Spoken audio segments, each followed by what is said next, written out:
Atzīmējot Latvijas Republikas proklamēšanas 97. gada dienu, Rīgā paredzēta plaša svētku programma, tajā skaitā ziedu nolikšanas ceremonija, Nacionālo bruņoto spēku un iekšlietu ministrijas vienību militārā parāde, svinīgs pasākums pie Brīvības pieminekļa un daudzveidīgi koncerti. Liels prieks, ka 18. novembrī 19. arī Mazajā Ģildē būs jauks valsts svētku koncerts ar nosaukumu 3 tenori Latvijai, kurā piedalīsies 3 Latvijas tenori. Repertuāru dziedāsim Dārziņa skaistākās dziesmas, skanēs arī Emīla Dārziņa melanholiskais valsis, un pa vidu būs arī kāda iestrāka spāņu dziesma, kas publika iet pie sirds, un pašās koncerta nobeigumā dziedāsim Ulla Sabulnieka Tik un tā pirmatskaņojums 3 tenori izpildījumā. Mums ir patiesa gods kā Latvijas patriotiem būt un uzstāties šajā koncertā.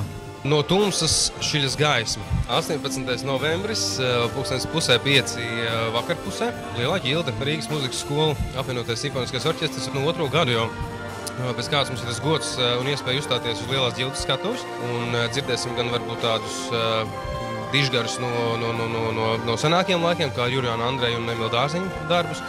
Bet lielākais uzsvars ir uz mūsdienu komponistiem. Un mēs mēģināsim to gaismu šķilt un to mūzikas dzirksti šķilt gan mūsu pašu vidū, gan klausītāju vidū ar Zigmara Liepiņa, Jāņa Lūsēna, Imanta Kalniņa un citiem latviešu komponistu darbiem.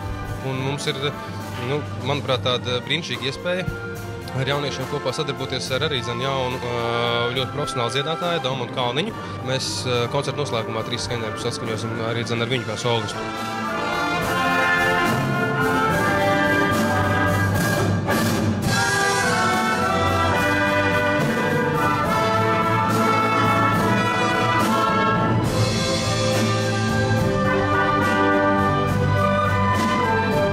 Pasākuma detalizēta programma pieejama tīmekļa vietnē www.kultura.rīga.lv. Pasākums atbalsta Rīgas doma, Rīgas domas izglītības, kultūras un sporta departaments.